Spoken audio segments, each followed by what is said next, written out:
Hi, Miss M6531. Please introduce yourself. Good day, sir, ma'am. My name is Gemma Habiluna Bilarmino. I am a 40 years old, single mom. I am a mother of one boy, 14 years old. I Roman Catholic. My experience is work of Saudi Arabia. I have I have six members, uh, for two adults and four children.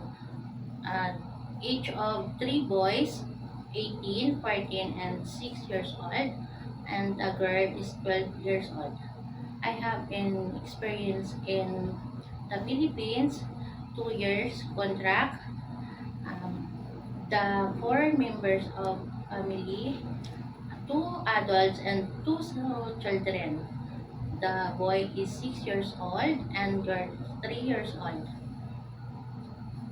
I'm ang main duties is general cleaning, washing, ironing, and focus of caring child. Okay, so since you have experience taking care of a children but you don't have experience taking care of a newborn, my question, it is okay to you to take care of a newborn baby? Yes, no, sir. Okay, if the baby is crying, what will you do? I check the diapers is full and give the milk and check that the body temperature. Okay, if the baby won't stop to cry, what will you do?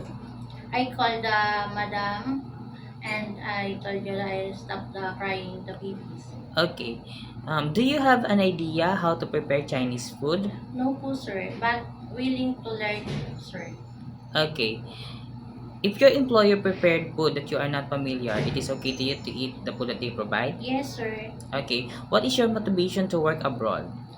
My motivation for work to abroad, I save the money and future my son Okay, why do you want to work in Hong Kong? because I dream the countries of Hong Kong for work. Okay, how long do you want to work in Hong Kong? I'm stay the Hong Kong for 2 years, finish contract, and then really and madam stay for the another contract. I will go, sir. Okay, so you will willing to stay longer if Yes, your sir. employer sign another contract. Yes, sir. Okay.